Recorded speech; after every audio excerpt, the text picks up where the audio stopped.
ის რა არის ვერ გავიგე მე მქონდა ესეთი ჩემი ესეთი ინტრიგნული ფილოსოფოსის კითხვა ფიზიკაზე რომ ერთი წამით რა მასა ქმნის გრავიტაციას თუ გრავიტაციიდან იქმნება მასა იმიტომ რომ თუ გრავიტაცია ეს არის დრო და სივრცის გამრუდება თუ მე წარმოვიდგენ რომ სადღაც სივრცეში არის გამრუდებული დრო და სივრცე და აქეთაც გამრუდებული დრო და სივრცე მაშინ ამ ორ გამრუდებულ დრო და სივრცეს ერთმანეთში უნდა კონდეს მიზიდულობა და თუ მე წარმოვიდგენ რომ ასეთი არის მილიარდი წერტილი რომელიც ერთმანეთში კავშირში არის და რაღაცა მიზიდულობით მაშინ ამას უნდა კონდეს ინერტულობა ინერტულობა ნიშნავს რომ მე რო ერთს მივაწვე იმან უნდა გაწიოს ყველა და თუ ინერტულობა არის მაშინ მასა არის და ამ დროს მე არ შემომიტანი არც ერთი უცხო სხეული ამ მოდელში მე მარტო გავამრუდე სივრცე და მაშინ გამოდის რომ ის რომ მე ჭიქა მიკავია ხელში მე ფაქტიურად გამრუდებული დრო სივრცეების ერთობლიობას მოვჭიდე ხელი და ეს მძიმე იმიტომ მეჩვენება რომ მე უბრალოდ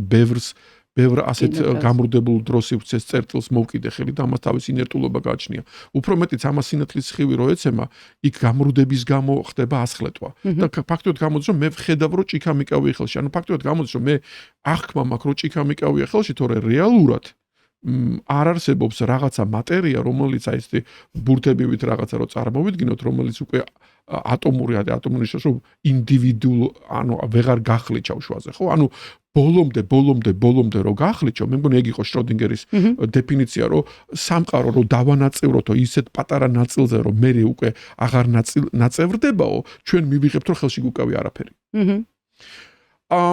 და აი აქ შემოდის კიდევ ერთი დამატებითი, ასე ვთქვათ, ფენა, რომ მერაბ მამარდაშვილმა ჩამაწოდა, ასე ვთქვათ, ესეთი მომენტი, რომ დრო ეს არის განსხვავება ჩემსა და ჩემს შორისო.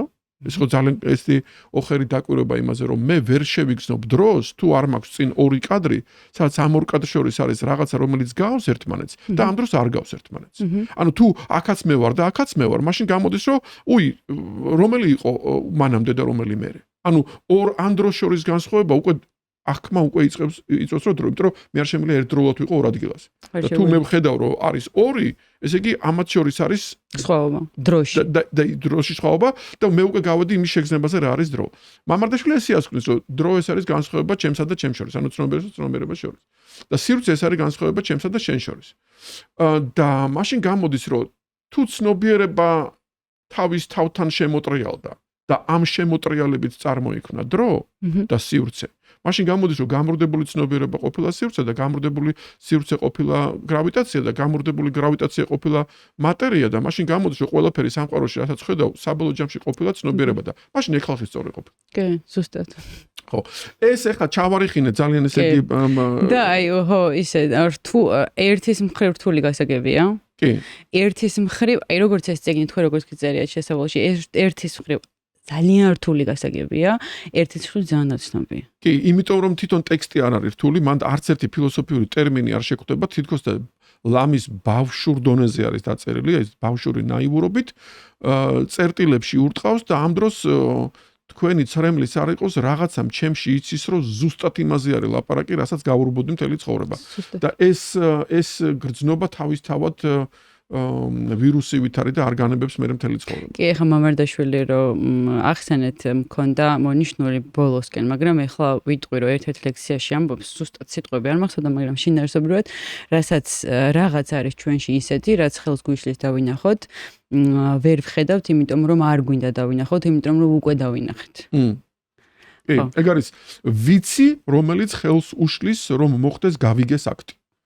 სანამ მე არ დავცარიელდები და დავდუმდები მამარდაშვილურად, ანუ ქრისტიანულ ტრადიციაში ამას ქვია, რომ ტიკი არ დაცარიელდება, მანამდე ჩემში არ ჩაისხმება რაღაც ახალი და ეს არის ჩვეულებრივი ცნობიერების ტოპოლოგია, რომ შენ ამბობ, რომ თუ შენ წინასწარ ამბობ, რომ იცი, შენ ვერაფერს ვერ გაიგებ ახალს.